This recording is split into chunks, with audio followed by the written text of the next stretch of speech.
بسم الله الرحمن الرحيم الحمد لله رب العالمين الصلاة والسلام على نبينا محمد وعلى آله وصحبه أجمعين أما بعد. L'imam Muslim rahimahullah rapporte qu'un jour Muawiyah ibn Abi Sufyan radiyallahu anhu est rentré dans une mosquée et il a trouvé un certain nombre de gens en train d'évoquer Allah Azza wa Jal. Il leur dit Ma ajlasakum, pour quelle raison vous vous êtes assis? Ils ont dit Jalasna nadhkurullah, on s'est assis afin d'évoquer Allah. Il leur dit Allahu ma ajlasakum illa dhak, par Allah, vous n'êtes assis que pour ça? Ils ont dit oui, on s'est assis que pour ça. Alors Muawiyah leur dit par Allah, je ne vous ai pas poussé à jurer parce que je doute de votre véracité. Mais un jour, alors que nous étions assis dans la mosquée, un Nabi alayhi salatu wassalam est entré et il nous a dit les mêmes propos. Pourquoi vous vous êtes assis? On a répondu, on s'est assis pour évoquer Allah Azza wa Jal. Alors il nous a dit, Allahu ma jalastum illa dhak, par Allah, vous n'êtes assis que pour ça? Ils ont dit, Wallah, on s'est assis que pour ça.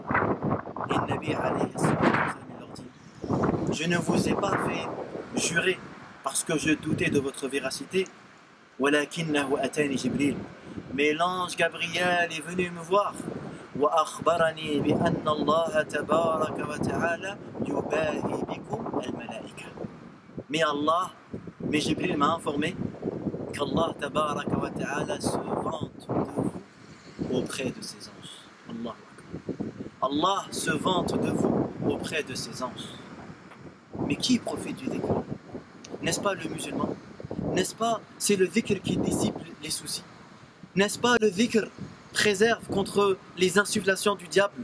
Le dhikr augmente la foi, le dhikr attendrit le cœur.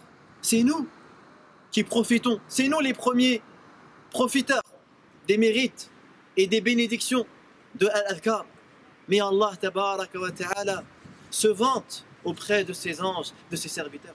Dans un autre hadith, An-Nabi sallallahu alayhi wa sallam il dit, lorsque le serviteur dit La ilaha illallah wallahu akbar, Allah lui répond, Sadaqa abdi, mon serviteur a dit vrai, La ilaha illa ana wa ana akbar.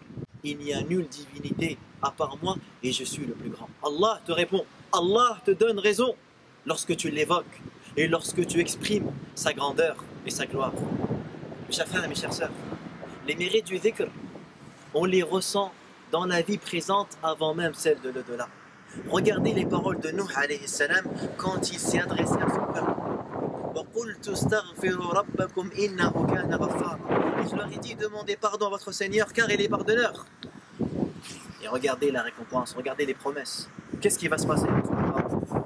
Demandez pardon à Allah Azza wa Jal. يرسل السماء عليكم مدرارا ويمددكم بأموال وبنين ويجعل لكم جنات ويجعل لكم أنهارا ما لكم لا ترجون لله وقارا.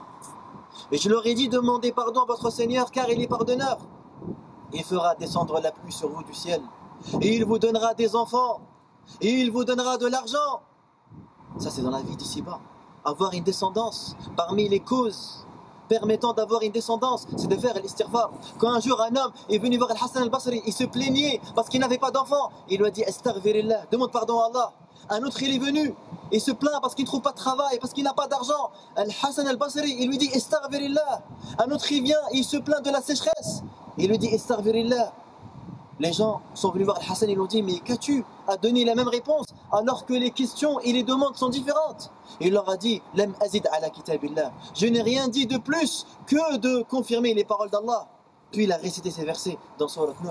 Wa qultu astaghfiru rabbakum innahu kana ghafara. يرسل السماء عليكم مدرارا ويمددكم بأموال وبنين ويجعل لكم جنات ويجعل لكم أنهارا. Combien sont nombreux les frères et les sœurs qui se plaignent de la sorcellerie, qui se plaignent du mauvais œil des uns et des autres. Au lieu d'aller frapper à la porte des gens, au lieu de courir à droite et à gauche, à solliciter l'aide des êtres humains, pourquoi tu ne commences pas à évoquer Allah? Pourquoi tu ne commences pas à apprendre des évocations? Combien sont les musulmans qui connaissent les évocations? Combien sont les musulmans qui préservent les évocations? Combien sont les musulmans qui appliquent ce hadith rapporté par l'imam Muslim, lorsque Nabi sallallahu alayhi wa sallam dit Man qala subhanallah al-azim wa bihamdihi 100 marra huttat anhu khatayah walau kanat mithlu zabad al-bahr. Celui qui dit subhanallah al-azim wa bihamdihi 100 fois, Allah lui pardonne ses péchés, même si elles atteignent l'écume de la mer. Tous les jours, mon frère et ma soeur, tu t'habilles. Est-ce que tu connais le dhikr qu'il faut dire avant de s'habiller?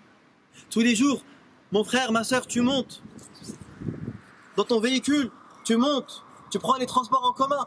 Est-ce que tu connais le dhikr? Est-ce que tu le prononces à chaque fois? Kam hiya al-hasra wa kam hiya al-khasara. La perte est énorme, l'échec est grandiose, mais ce n'est pas trop tard. On peut encore se rattraper. Et ce mois est une occasion. Après avoir vu le mérite du dhikr, de l'évocation d'Allah tabaraka wa ta'ala, nous allons commencer, mes chers frères, mes chères sœurs, à étudier ensemble tous les types et toutes les catégories des adhkar qui existent dans la sunna. Tout d'abord, mon frère, ma sœur, sache que les adhkar sont de deux catégories. Adhkarun mutlaqa wa adhkarun muqayyada. Il y a des adhkar qu'on appelle mutlaqa, elles sont globales. Elles ne sont restreintes ni par le temps ni par le lieu. Des adhkar que tu peux dire toute la journée. Il n'y a pas de nombre précis, et il n'y a pas de lieu précis, et il n'y a pas de moment précis. À ta guise, comme tu souhaites. Udhkurullaha dhikran kathira. Nawwa. Wa hunaka adhkar muqayyada. Il y a des rappels restreints. Elles ont un temps précis. Elles ont un lieu précis. Et ces adhkar-là ont plus de mérite. En effet, il faut faire plus d'efforts. Tout comme la prière. Il y a des prières nawafil, mutlaqa, qui ne sont restreintes ni par le lieu, ni par le temps. Tu pries quand tu souhaites. Et il y a des prières muqayyada, ar-rawatib, 2 avant Dhuhr, 2 après le Dhuhr, 2 après le Maghrib, 2 après l'Isha. Il n'y a aucun doute que ces prières-là ont bien plus de mérite. Concernant l'adhkar al-mutlaqa, nous allons commencer par ce chapitre large, par ce chapitre énorme, par ce chapitre grandiose. Quels sont les adhkar que je peux formuler dans mon quotidien? Et est-ce que j'ai le droit d'avoir la subha? Est-ce que j'ai le droit d'avoir le chapelet? Est-ce que j'ai le droit de m'aider afin de compter? Toutes ces questions-là, nous allons essayer d'y répondre, incha'Allah ta'ala, dans notre prochaine vidéo. Allahumma a'inni ala dhikrik wa shukrik wa husni ibadatik. Subhanaka Allahumma bihamdik. Ashhadu an la ilaha illa ant. Astaghfiruka wa atubu ilayk.